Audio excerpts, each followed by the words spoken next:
All right, and we're back. So, Back. so you were talking about your Twitter timeline, Yeah. and we were saying how you end up spending more time. So that's the crazy part is that you sit there and you want to reach people and you want to let people know how you feel, and you're so passionate about it, and your passion. And anytime somebody questions your passion, that's when Shit goes haywire. yeah. Tempers flare up. Like, Flare. wait. What do you mean? What do you mean? Like, Right. and you're already passionate. You already got so much emotion going, Exactly. and then somebody stifles that, Uh-huh. and then you get obsessed with that one person. Yeah.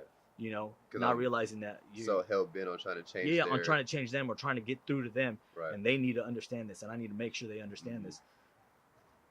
When you could have spent that hour going on about what you were talking about, and 20, 30, 40 other people are like, yeah, yes.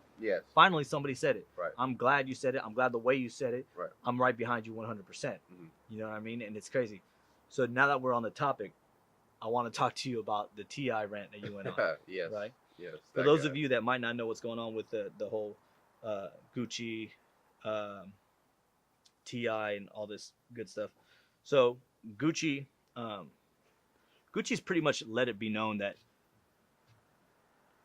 ethnic or black culture is not something that they're trying to promote. Right. It doesn't suit their brand. It's not their demographic. Exactly. We're not going for that, and we don't really care to go for that. We're not catering to it. And then they've recently come under fire for a sweater that strongly resembles blackface. Right. It's again, you could be objective about it. You could be like, okay, it could be something as simple as, we didn't even think people were going to think that. Like, now that you mentioned it, oh shit, yeah, it does. You know, it does look like that. But we weren't even thinking, which is almost, if you think about it, probably the least racist thing that you can think. It's like, I didn't know you guys were going to take it like that. Exactly. I didn't know you were going to interpret it like that. Yeah. We were just thinking like, oh, well, it's like kind of like lipstick. You know what I mean? We're putting it over here, and we just put it on the wrong color shirt. Right. You know what I'm saying? Yeah. And then they realized like, so it could just be plain ignorance. Yeah. Or it could be the fact that like, yeah, well, if we turn off the demographic that we don't want wearing our shit anyways, then who cares? What is it? It's a win-win situation. Right. You know, so in light of all this, there was a dude wearing Gucci. You know, I don't know what specifically he was wearing. Yeah, it was Gucci something. Gucci, something that caught T.I.'s eye, apparently. So T.I. walks over and decides to tell this man about himself. Right. And yeah, it was the video bothered me in a lot of ways, and there's a lot of main reasons, but I mean, one of the reasons is you don't, just a man principle thing, right? You don't go up to another man that you don't even know and tell him, hey, take that off. Right. Like, your beanie is made by a racist designer, so take it off and blah blah blah blah. That's number one. Okay. Just the common respect thing, you know, how, you know, superstars take the whole racial overtones out of it. Right. You come over here and say, hey, pink and red, really? Take that off. That's a man shouldn't be wearing pink and red. Right. You and what army's gonna come? In the words of of Uncle Johnny, why would I take this off when I can whoop your ass? Exactly. So that's number one. There's that. And then, I mean, just the whole thing of, I'm really big on just people doing what they want to do and whatever makes them happy, whether it's what they wear, what they, you know, how, you know, what sport they play, what instrument, you know, what music they listen to, anything. I'm be positive. I'm into that, you know, whatever drives you, hey man, do that, you know. And this whole notion of, oh, since all of us are boycotting it and doing this, you need to be on that same boat. And if you're not, then I guess you're not down with the and you know, or you're an Uncle Tom. Exactly. Or you're right. And you know, I'm sick of that because we do that a lot as a race. You know, when something happens, it's like, okay, my people is saying we got to boycott this, so I guess I can't wear it now. And I had a conversation. You know, you saw was Jergens the other day. when he was wearing Gucci, you know Uh-huh. what I'm saying? I literally could have had a full on conversation about him saying, "Oh, why are you wearing Gucci with all the stuff that's going on?" Blah Yeah. blah blah. I literally didn't care. It's like, look, if this man wants to wear a Gucci uh satchel, which was ugly, but if he wants to wear that, uh, More power to hey, him. more power to him. But Yeah. that's him. I'm Right. gonna let him do him. Right. You know what I'm saying? And it's like we don't know about any of these creators and how they truly feel. Right. If we are gonna hold grudges and judge creators off of their true Their ideologies. ideologies and who they really are, then we might as well be naked, Right. or we're not gonna Right. be in nothing. Make your own clothes. Exactly, because there's many, Caucasians creators, Black creators, Hispanic creators who I'm sure are racist and don't like a certain group. And this is something that's interesting, and not a lot of people even think about it. But FUBU. Yeah, FUBU that- literally means for us by us. For And it was- black people by black Yeah. people. This is for us. This is for us to Right. own, and more power to you. Mhm. Be proud of that shit. Yeah. Do that. Promote it. You know what I mean? Yeah. Promote black business. Promote supporting black business. 100%. Mhm. But you do realize that you're alienating Everybody, but your own. Yeah, every other. So we'll say a good 70% of the country, Mhm. because if that's all that's gonna, not saying that they can't be successful, Mhm. most definitely. Mhm. And history has shown that black societies supporting themselves can most definitely be successful. Yes. That's been shown. Mhm. But why segregate yourself? There's You know what I no mean? point. Especially since this is another issue that I kind of like, that kind of bothers me nowadays, is how everyone pushes for equality, but in the same time that they're pushing for it, in the same breath, they push segregation. Yeah. You know what I mean? Because it's like, it's about us. I want this, and they don't so much push equality anymore, but they push supremacy. Mhm. You know what I mean? Mhm. Like it's not so much that it's about us, or it's about us getting the same or the fair equal treatment that you're getting. Mhm. It's like, no, it's our time to shine. Mhm. That's what it's.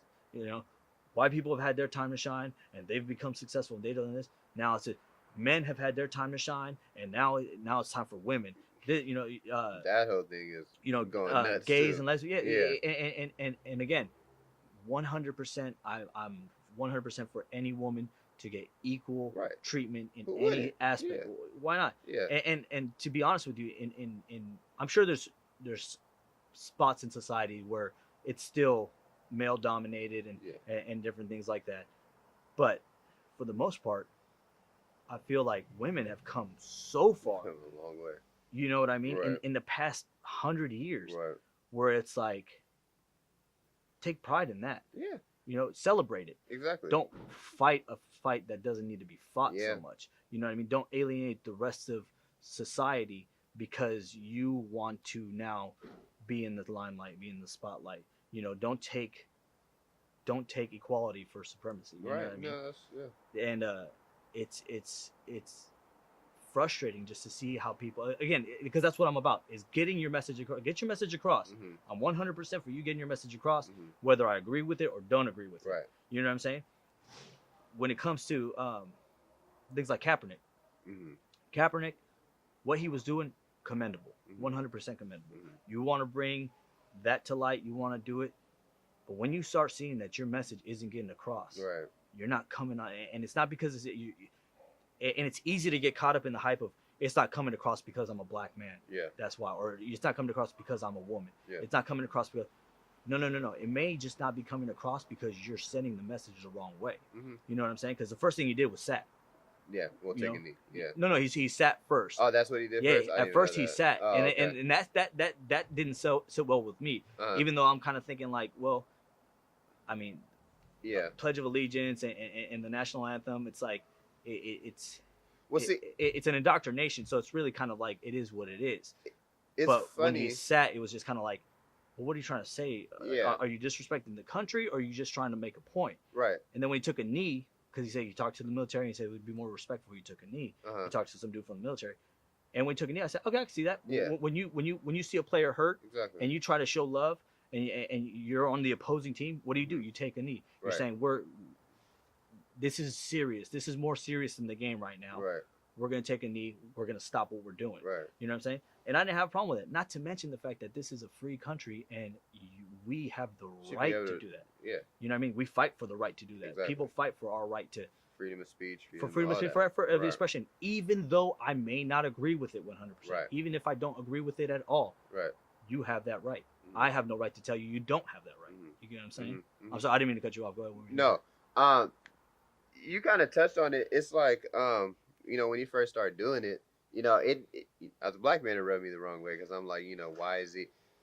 Because like you said, my father being in the service and, you know, my having family members in the service, I have a natural disrespect towards the Army and all that. So when he's taking a knee, you know, it kind of did rub me the wrong way, especially because I didn't really know exactly why he was doing it at first, because I believe he just started doing it. Just start doing it to get attention, right? And then once you got attention, exactly. And I think goes back to the whole delivery thing. He just delivered it wrong, right? And it just started off wrong, and it's created a whole just dumpster fire. You know what I'm saying? Where no one's even talking about the actual issue anymore. Yeah. Now I guarantee you, if you ask people, if we went around and just polled people and asked them like, "Hey, what was Kaepernick kneeling for?" They can't even tell you. They'd be like, for black people. Yeah, exactly. It's like, in a sense, yes, but not just that. It's inequality. Elaborate more, right? It's inequality. It's police brutality. It's all these things that need to be addressed in our society. It was a bigger thing than just that, but it just got focused on that solely, and then the media grabbed it. And once the media grabs anything, they're going to push whatever's going to get ratings. You know, they're going to run with that. Exactly. Shit. Yeah. And you're 100%.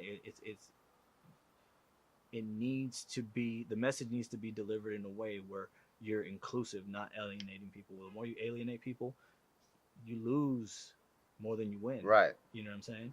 And, you know, that's what I started to notice sometimes off of my rants. You know, there's just like some language that is I have to say a little bit differently. But, I mean, and to be honest, sometimes I just may not really care that much about because you know, I just felt like it's something that I just need to get across, like just especially with the Gucci thing. All right. You know, because I know I have some black followers who felt some type of way about that, who were like, man, what you mean? You know, like I won't mention his name, but I had somebody message me with like, well, I hope you're not wearing Gucci and blah blah blah blah blah, and it's just like they're just so caught up in trolling and just wanting to be caught up with everybody else and just to feel important.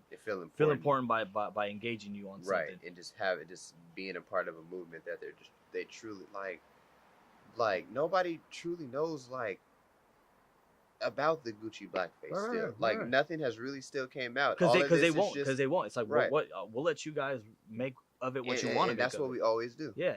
And I always thought I thought this was funny. I said if I was a rich black man in this country and I heard, okay, like say 50 Cent. Right. And I heard, okay, Gucci's doing some racist shit. I don't get down with it. I don't like it. I'm going to say something about it. Yeah. I'd go and I say, look, Gucci doesn't want us representing their brand. Here's what I'm going to do. I'm going to go ahead and I'm going to buy as much Gucci as I can. Yeah. And I'm going to wear Gucci every day of the week. And I don't care if I'm supporting them as a company because guess what? I'm doing what they don't want me to do. I'm making their brand about me, about what they don't want, this demographic. You know, either that or I grab I grab everything that I have Gucci. Yeah. Go down to the local dumpsters. No. I go to the local homeless shelter. Oh, and give all my Gucci shit to homeless people. Yeah. Now you have homeless people walking around wearing Gucci. Right. How do you think Gucci's gonna feel about that? You know what I mean? Instead of you burning it, you've already spent the money on it. You spent the money on. They have the money in their pocket, and then you burn it. They're like, okay, cool, thanks for the money. Exactly. You get what I'm saying? It was, and you know, the funny, it's how this is almost the reverse of the Nike fiasco. Yeah, it is.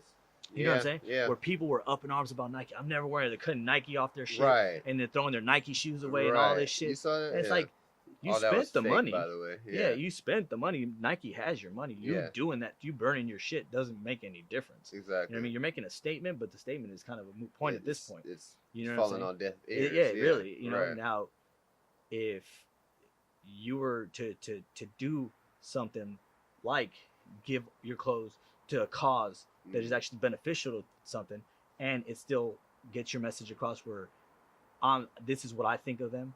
I think that these people are better off with what this company represents than myself and all the money I spent on it.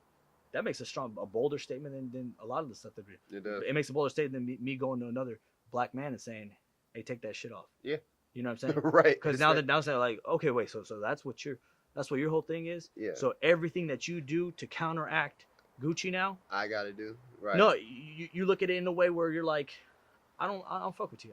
Yeah. I don't fuck with him. Yeah, exactly. Any man that comes up to me and tells me how I gotta wear, or how I gotta dress, and what I gotta do, that is fascism. And that's basically how the dude came at him. Yeah. Yeah, he came at him, just spitting his own facts and telling him I'm my own man and I'm gonna do basically what I want to do. Yeah. And I don't care about anything that you say. Yeah. So people, they don't think about what they do before they do it. No, they don't. And that's something that I think even in society, and I hope the kids. That's why I like your rants, because your rants that you go on, anybody that's impressionable and is listening to it, to a certain extent, they'll at least get the knowledge of like, okay, wow, he's going against the grain. But he's somebody that probably should be going with the grain, but he's going against the grain. Yeah. And the shit that he's saying makes a lot of sense to me. You know what I'm saying? Yeah. And that's way more influential than somebody just going on and being famous and using their fame to just destroy something, just to be negative. You know what I mean? Like it makes no sense. Yeah. So that's why I dig your rant. And like even the language, how you say like the language and the profanity, like I think everything in moderation. Like I curse a lot on this show, and I kind of like look at it and I'm like, I should probably curse a little less. But a lot of it's me. It's the way I am. It's the way I express myself. If you see me, if you meet me, this is how I'm going to talk. Yeah, I'm going to talk like that. I want you to expect that. Right. But at the same time, it's like, if it starts to overshadow what I'm saying, then maybe it's time I need to tone it down, or maybe be a little bit smarter about the way I verbalize things, or I get things across. Exactly. So, man, that was a good little rant we went on right there. Yeah. That was beautiful. But I'm telling you, that's why I love your family and I love you to death, because anybody, like, I love when you go off, and then when I feel like, okay, I see what you're saying, like, ooh, okay, he lost me for a minute. Yes. Right? Yes. Let me see if I can talk. And a lot of times I'm nervous to even shoot the DM or the text and say, like, I don't want him to receive this. And a lot of times that's why I call you. Yeah. It's like I'm gonna call him because I don't want to throw him a text right now. Hopefully now I'm no, for sure. Enough. And I do, but at the same time it's like I don't want to shoot him a text and him be emotional right now, or him getting into it with somebody else about something, and then I may say something that agrees with what he's saying, and I get caught up in the crossfire because you're reading it out of anger and frustration. By the way, people, I think as a society, or just in general, people need to get back to just calling people and having a conversation and talking to them. That would go a long way. And having context, because I send texts. I'll send texts to my wife and be like, I'm hungry, what do you want to eat? Right? And I'll just be saying like, hey, I'm hungry, what do you want to eat? And she may be having a bad day, and she would say, I'm hungry, what do you want to eat? Yeah, and read it wrong. Yeah, she reads it wrong, and she'll send me a text like, I don't know, why don't you choose? Exactly, Jeez, why are you getting? Why do you have to say it like that? And say like, well, I'm just saying I'm hungry. What do you want to eat? That's why texting is terrible. It is, and that I feel like that's how. Not just I want to say like kids nowadays, or kids growing up with phones and Facebook and all everybody that. No, everybody now. Everybody. This is become the culture. Right. It's integrated itself. It's the norm now. It's crazy. It's crazy. Yeah. Even like I can imagine being in school with teachers and having like, how do you keep kids from cheating nowadays? Like, it's impossible. It's impossible. Yeah. I mean, before it used to have to be a little piece of paper. I used to think I was slick. This is what I used to do. We'd go and we'd type everything out, answers and stuff like that, and we type everything out and we just make it extra small, right? And then pass it around. No. So what we do is we put it in like the back of a soda bottle, right? So then you drink the soda bottle just to where like the answers are, and then you just have your soda bottle sitting there and you just read it. So we thought we were super slick. We thought we were like MacGyver and stuff like that. Figuring stuff out, you know what I mean? Because you just slide it in the bottle where like the labels goes around. You just It slide it shows, in there, and you yeah. can't even see it. Yeah. Right. And you have a Coke, it's covered up for the most part until you start drinking it. Right. And we used to do that. And then when two-way pagers came out, that was like we hit a gold mine. There was always like one kid that had a two-way pager in like each of our classes, and then the homie that had the class the like the hour before the period before. Hey, this was the exam. This is all the answers. Yeah. Oh yes, that's how we used to do it. So I could just imagine now, like there's Google Docs, there's all kinds of shit that Google Docs, shit, just regular text messaging now. It's crazy. Snap, all of that. It's hard. I mean, but in a way, the teachers do have something now that at least kind of help that supplement that. I mean, there's phone lockers now. Where a lot of teachers, when students check in, they got to put their phone. You have to. You almost have to. Yeah. I mean, how else are you gonna get a kid to pay attention? You can't get a kid to pay attention. I'm not gonna say kid. Me personally, I'll start watching TV, and about 20 minutes into watching TV, I'll pull my phone out and start watching and messing with my phone. I'm like, I can't even pay attention to the TV. It's funny that you say that because like kids now.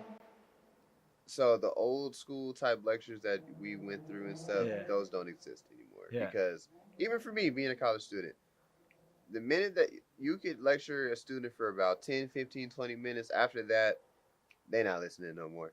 And you gotta switch it up. Now you gotta make it more interactive. You gotta be, okay, now you wanna come do it on the board now? Or, let's all get out our laptops and all go on this Google Docs together and do it, blah, blah, blah. Now everything is so technology based because it's to the point where it has to now. Because if it's not, the student's not going to pay attention. They're not going to listen. And even me, I'm a 26-year-old, who grew up with that style of, and I thought, this is, I'm going to be able to learn like this all the time. Right. Now I'm in college and I literally have a teacher who teaches like that. And I can't do it. There's just no motivation, no anything. And I'm just there's no visual stimulation. There's no nothing. And I'm just like, wow, did social media really damage it that much to where now everything has to be technology based? It's crazy. It's crazy how in like, we'll say a decade or two, how you can get desensitized to stuff like that. Yeah. You know what I mean? You could be doing something the same way your entire life, and then something new comes along, and then you start doing it that way, and you just totally forget. Yes. Because that's how the mind works. That's how the human body works. Yes. It's constantly adapting and learning and finding simpler and easier ways to get things done.